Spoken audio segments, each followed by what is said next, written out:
we do is to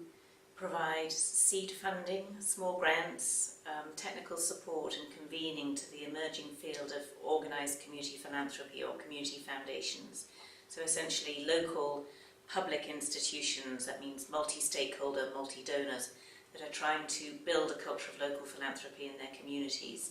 and that are trying to use small grants and technical support to stimulate community development, citizen participation in their various communities in which they work. So for example, in Kenya, the Kenya Community Development Foundation, which is the largest community foundation on the continent, which was established 15 years ago and has, over a period of years, started to build up a donor base of ordinary Kenyans who are giving to particular social causes, also worked with communities to pool their own funds locally, which are then invested in the endowment fund, and the interest on that goes towards community development activities. Or in Egypt, for example, the Waqf al-Mahdi, which is looking at reintroducing the Waqf, the tradition, the Islamic tradition of Waqf, endowment building for development, community development type work. Or in Zimbabwe, the Uluntu Community Foundation, which is very, very young, very new, has a very committed board, and again is looking at how it can, even in the difficult circumstances that Zimbabwe is experiencing right now, start to think about how you can encourage people to give or donate towards their own development, as well as looking for external resources, but that when people give or contribute locally of their own assets, that they have a greater feeling of ownership and a higher sense of a stake in these institutions.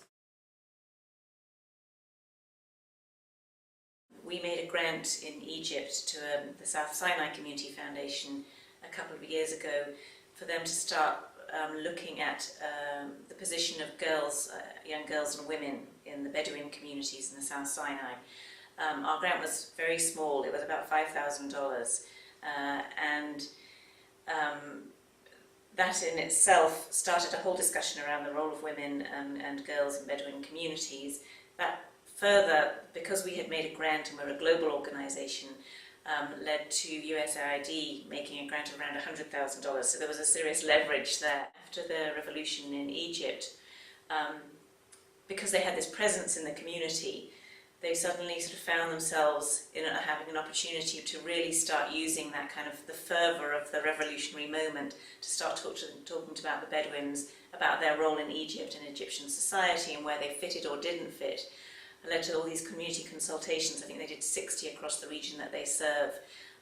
Men and women consulted separately about their vision for life in the South Sinai, and what kind of supports they need and how they felt they were engaging with government, which subsequently led to a group of people standing for Parliament and getting elected. And really that was, I mean, it was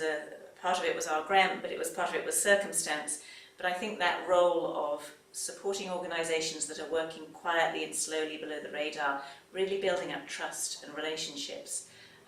it's a very powerful example. Most aren't like that. But if you mobilise £1 or £1 from somebody locally who suddenly sees that there's a value in your institution, although the monetary value might be small in terms of the sort of social capital or the trust or the faith in this institution, I think it's huge. We have just produced a report with support from TrustAfrica, which is essentially a series of demographic data and case studies. And probably most importantly, one of the things we've tried to do is to start to construct a narrative for the development of community foundations or organised community philanthropy in Africa. Given the diversity of institutions, of community foundations, women's funds, community grant makers, all the dangers of occupying too narrow a silo, so we distinguish ourselves through our differences. We actually held a meeting in Nairobi 2 years ago where we convened about 20 organisations from across the continent and put out a question to them, which is actually, although we have different names and we do slightly different things, are we a tribe, are we a we, and are we stronger if we do things together? So it's about how do you bring together these different strands of Africa's own history, culture, context, different attempts to seed institutions, and start to bring together these different narratives to really start to inform the development of the field as it moves forward.